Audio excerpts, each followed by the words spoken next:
ये कहानी बारबरा नाम की एक जवान लड़की की है जो सिलाई का काम करती है। बारबरा अपनी माँ के मौत के बाद अकेली रहती है और अपनी माँ की सिलाई की दुकान चलाती है और आज उसे एक ग्राहक के घर जाना है जो कि एक विधवा औरत है जो आज 5 साल बाद दोबारा शादी करने जा रही है। बारबरा उससे मिलने अपनी छोटी सी कार लेकर एक लंबा पुल पार करती हुई आखिरकार उस विधवा औरत के घर पहुँच जाती है।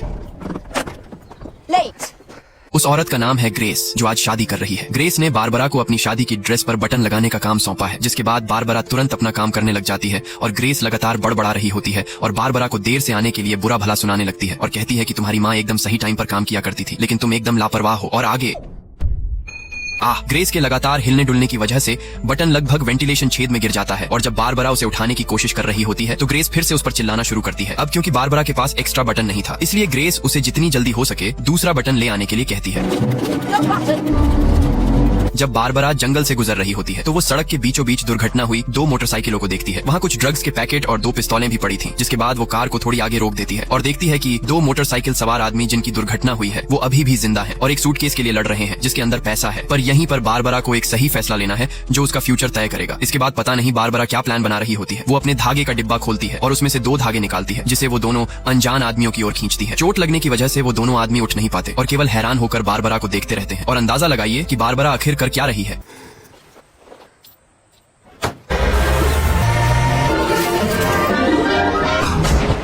बारबरा दोनों आदमियों के पिस्तौलों को धागे से बांधकर एक दूसरे को गोली मरवा देती है, जिसके बाद वो वापस आकर उस सूटकेस को ले लेती है, जिससे हमें यही पता चलता है कि बारबरा एक हाई आईक्यू वाली जीनियस लड़की है, क्योंकि एक साधारण लड़की के लिए इस तरह का सटीक प्लान बनाना लगभग नामुमकिन है। इसके बाद जैसे ही बारबरा थोड़ी दूर जाती है तभी उसे याद आता है कि धागा अभी भी बंधा हुआ है और एक सुई टूटकर धागे से अलग हो गई है। बारबरा तुरंत अपनी सुई लेने के लिए वापस आती है, क्योंकि अगर वो ऐसा नहीं करती है तो वो पुलिस को उस तक पहुंचाने वाला सबूत बन सकता है। वो जब वहाँ पहुंचती है तो सुई मिल जाती है जो हेलमेट पहने हुए आदमी के हाथ में फंसी हुई थी, लेकिन जल्दबाजी में बारबरा फिर से अपनी सुई खो देती है।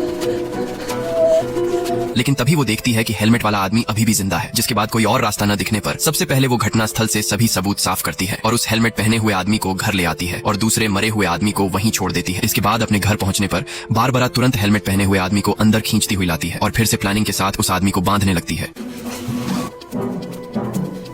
जिसके बाद बारबरा उसे खींचती हुई छत पर छुपा देती है जब तक कि वो उसे खत्म करने का तरीका नहीं ढूंढ लेती। लेकिन तभी काफी लेट होने की वजह से ग्रेस खुद बटन लेने आ जाती है। बारबरा उससे माफी मांगती है और फटाफट उसके ड्रेस में बटन लगा देती है।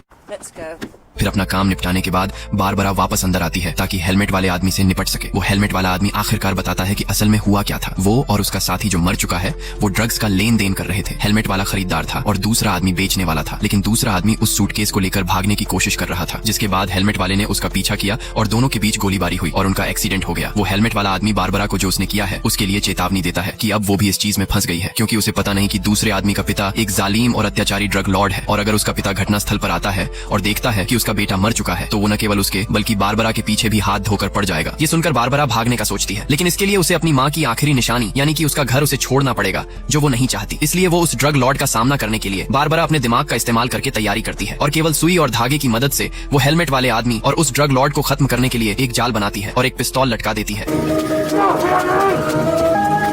ये सब पूरा करने के बाद बारबरा बस ड्रग लॉर्ड के आने का इंतजार करते हुए मेज के पीछे छिप जाती है। तभी उसके घर के बाहर एक कार आकर रुकती है। बारबरा डरी सहमी खुद को शांत रखती है और वो आदमी हाथ में पिस्तौल लिए घर में घुसता है, लेकिन जब वो आदमी अंदर आता है तो बारबरा को उन दोनों को एक दूसरे को मारने का प्लान फेल हो जाता है, क्योंकि हेलमेट वाले आदमी की पिस्तौल में गोली ही नहीं थी। जिसके बाद बारबरा ड्रग लॉर्ड से बचने के लिए तुरंत घर के पीछे से जंगल में भाग जाती है, लेकिन बदकिस्मती से ड्रग लॉर्ड बारबरा के पैर में गोली मार देता है, जिसकी वजह से वो चल नहीं पाती। उसे पता नहीं कि जो फैसला उसने शुरू में लिया था उसका नतीजा बस मौत है, और होता भी ऐसा ही है। वो ड्रग लॉर्ड बारबरा का गला घोंट कर उसे मार देता है। बारबरा को खत्म करने के बाद ड्रग लॉर्ड सूटकेस में से सारा पैसा निकालने लगता है, लेकिन जब आखिरी नोट बचता है तो वो देखता है कि उसके नीचे सेंसर लगा है, यानी अगर वो आखिरी नोट उठाता है तो वो सूटकेस ब्लास्ट कर जाएगा। इसलिए वो आखिरी नोट छोड़कर वहाँ से चला जाता है। अब मान लीजिए कि अगर बारबरा ने गलत रास्ते की जगह सही रास्ता चुना होता तो क्या होता। आइए एक साथ फ्लैशबैक में चलते हैं। ठीक उसी पल में जब बारबरा ये सोच रही थी कि उसे कौन सा फैसला लेना चाहिए, ईमानदारी का या बेईमानी का, और बारबरा इस बार दूसरा ऑप्शन चुनती है और इस घटना की सूचना पुलिस को देती है। इसके थोड़ी देर बाद केवल एक बूढ़ी महिला पुलिस ऑफिसर आती है। बताओ ये बुढ़िया क्या ही गुंडों को पकड़े। खैर, जांच करने के बाद उस महिला ऑफिसर को पता चला कि वो दोनों लोग अभी भी जिंदा हैं, लेकिन उसे शक होता है कि कुछ गायब है। इसके बाद वो बारबरा के पास आती है और उसे कार का बोनट खोलने के लिए कहती है, लेकिन उसे वहाँ कुछ नहीं मिलता। फिर वो कार के पीछे वाली डिक्की से एक पैसे से भरा हुआ सूटकेस बरामद करती है। नतीजा, बारबरा अब पुलिस स्टेशन में है, उन्हीं दो अजनबियों के साथ जिनका एक्सीडेंट हुआ था। इसके बाद जब वो महिला ऑफिसर पूछती है कि वहाँ क्या हुआ था, तो दूसरा आदमी जवाब देता है कि ये जरूरी नहीं है, जरूरी ये है कि उसके जालिम पिता के यहाँ आने से पहले उन सभी को यहाँ से निकल जाना चाहिए। लेकिन वो उसकी चेतावनी को नजरअंदाज करती है और ग्रेस और उसके मंगेतर की शादी पर ज्यादा ध्यान देती है, जो ठीक बगल के कमरे में हो रही है, और उसे ही उनकी शादी रजिस्टर करनी है, इसलिए वो पहले शादी रजिस्टर करने चली जाती है।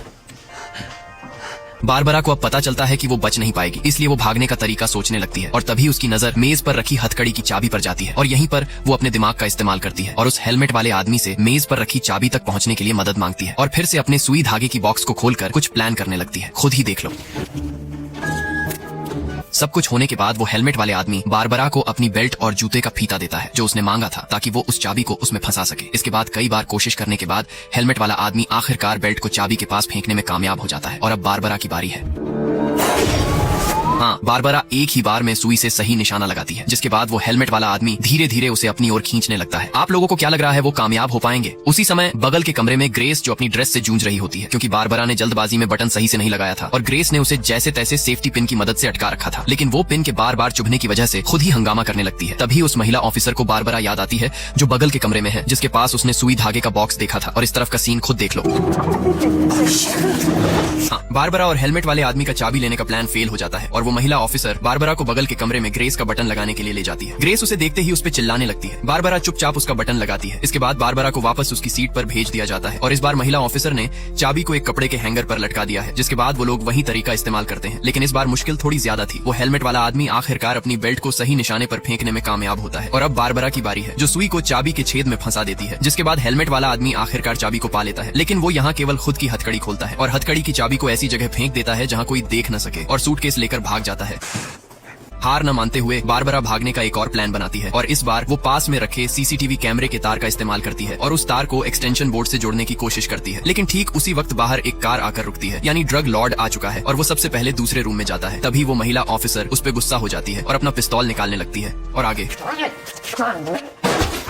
हाँ, वो ड्रग लॉर्ड उसे मार देता है, जिसके बाद वो सीधे बगल के कमरे में जाता है और अपने बेटे को हथकड़ी में बंधा हुआ पाता है। और जब ड्रग लॉर्ड बारबरा को मारने वाला ही होता है, अचानक वो महिला ऑफिसर आ जाती है जो कि अभी भी जिंदा थी। वो बारबरा को इशारा करती है और जल्दी से सीसीटीवी के तार को प्लग में डालती है, जिसके बाद बारबरा ड्रग लॉर्ड को बिजली का झटका देती है, लेकिन ड्रग लॉर्ड के पिस्तौल से गोली चल जाती है और इस बार ईमानदारी का रास्ता चुनने के बावजूद भी बारबरा की मौत हो जाती है। अब जरा मान लीजिए कि बारबरा ने एक और रास्ता चुना और इस बार उसने चुना कि वो दूसरों के मामलों में दखल नहीं देगी और चुपचाप वहाँ से चली जाएगी। जिसके बाद वो बटन लेने घर पहुँचती है, लेकिन तभी उसे एक ख्याल आता है कि वो सिलाई का काम करके कितना ही पैसे कमा लेगी। जिसके बाद बारबरा एक आखिरी फैसला लेती है कि वो पैसे से भरा सूटकेस लेकर दोनों अजनबियों को खत्म कर देगी ताकि कोई गवाह ही न रहे, लेकिन बदकिस्मती से बारबरा खुद ही गवाह बन जाती है क्योंकि ड्रग लॉर्ड पहले पहुंचकर उस हेलमेट वाले आदमी को मार देता है, जिसे देखकर बारबरा तुरंत वहां से भागने लगती है। थोड़ी देर बाद बारबरा एक रेस्टोरेंट में आ जाती है, लेकिन तभी वो देखती है कि बाप और बेटे उसी रेस्टोरेंट में आ टपकते हैं। बारबरा को लगता है कि वो तुरंत मारी जाएगी। वो ड्रग लॉर्ड भी उसके पास आकर बैठ जाता है और बारबरा के पास सुई धागे का बॉक्स देखकर अपने बेटे का घाव को सिलने में मदद करने के लिए कहता है, जिसके बाद बारबरा उसे लेकर रेस्टोरेंट के बाथरूम में आ जाती है और जब बारबरा उसका घाव सील रही होती है तो वो लड़का बारबरा को अपने बाप के बारे में बताता है, जो दूसरों के लिए ही जालिम नहीं है बल्कि अपने बेटे के लिए भी उतना ही जालिम है और उसके इसी रवैये की वजह से आसपास के लोग उससे नफरत करते हैं और वो खुद अपने बाप से गहरी नफरत करता है। बारबरा को उसकी बात सुनकर उस पर दया आती है, जिसके बाद वो उसे एक लाल धागा पकड़ने के लिए कहती है क्योंकि उसके पास एक प्लान है जो उस लड़के को अपने बाप के चंगुल से आजाद करवा सकता है। बारबरा अपना प्लान समझाने और उसका घाव सिलने के बाद बाथरूम से बाहर आती है। इसके बाद वो ड्रग लॉर्ड बारबरा से पूछता है कि वो क्यों भाग रही थी। बारबरा कहती है कि वो डर गई थी। फिर वो ड्रग लॉर्ड अपने बेटे की लापरवाही पर चिल्लाने लगता है और इसी बीच बारबरा अपना जाल बिछा रही होती है और उस लड़के के हाथ में रखे लाल धागे को खींचती है और उस ड्रग लॉर्ड के पिस्तौल पर लपेट देती है। फिर बारबरा एक नीला धागा निकालती है और अपना बॉक्स खोलकर यो यो हनी सिंह के गाने बजाती है और नाचने लग जाती है। वो ये सब केवल ड्रग लॉर्ड का ध्यान भटकाने के लिए कर रही होती है और नीले धागे को अलग अलग जगह से लपेट देती है। जिसके बाद बारबरा उस लड़के को नीला धागा भी पकड़ा देती है, लेकिन उसी समय ग्रेस वहाँ आ जाती है जो काफी गुस्से में थी और बारबरा को जल्दी से बटन लगाने के लिए कहती है और बारबरा को बटन लगाने के लिए तुरंत बाहर ले आती है। अंदर वो ड्रग लॉर्ड अपना जालिम रूप दिखाना शुरू करता है और अपने बेटे को एक बहुत ही मुश्किल फैसला लेने के लिए मजबूर करता है कि या तो वो बारबरा को अपने हाथों से मार डाले या चाकू से खुद को मार डाले। इधर बाहर ग्रेस का काम निपटाने के बाद बारबरा उस लड़के को इशारा देती है और आगे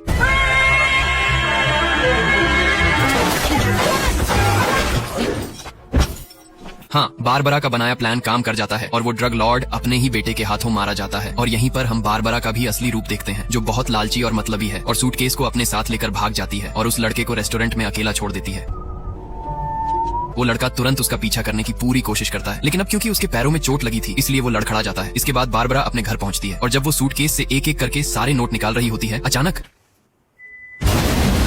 हाँ, जैसा कि हम सभी जानते हैं सूटकेस में सेंसर लगा था जो ब्लास्ट कर जाता है। और दिलचस्प बात यह है कि वो लड़का सूटकेस के लिए उसका पीछा नहीं कर रहा था, बल्कि बारबरा को उसमें लगे बम के बारे में चेतावनी देना चाहता था। और इसी तरह बारबरा का चुना गया तीसरा ऑप्शन भी फेल हो जाता है और इस बार भी उसकी मौत हो जाती है। अब आइए समझते हैं कि सही फैसला क्या था। इसके लिए हमें फिर से पीछे जाना होगा, लेकिन इस बार दुर्घटना वाले जगह पर नहीं, बल्कि उस समय में जब बारबरा ने बटन को वेंटिलेशन छेद में गिरा दिया था। लेकिन इस बार वो बटन को वेंटिलेशन छेद में गिरने से बचा लेती है, मतलब कि वो अब बटन लेने घर नहीं जाएगी और न ही कभी हेलमेट वाले आदमी और उस लड़के से मिलेगी। बारबरा अपना काम खत्म करती है और घर के लिए लौट रही होती है, लेकिन थोड़ी देर बाद एक चौराहे पर बारबरा को ड्रग लॉर्ड रोकता है जो केवल उससे रास्ता पूछना चाहता है। बारबरा उसे रास्ता बताती है, जिसके बाद ड्रग लॉर्ड उसे इनाम के तौर पर 3 नोटों के बंडल दे देता है और इस बार बारबरा जिंदा बच जाती है और उसे कुछ पैसे भी मिल जाते हैं। और यहीं पर आज की हमारी कहानी खत्म होती है, जो हमें सिखाती है कि हमारा एक छोटा सा फैसला भी हमारी जिंदगी में बड़ा बदलाव कर देती है। तो चलो मिलते हैं एक और कहानी के साथ। Bye bye.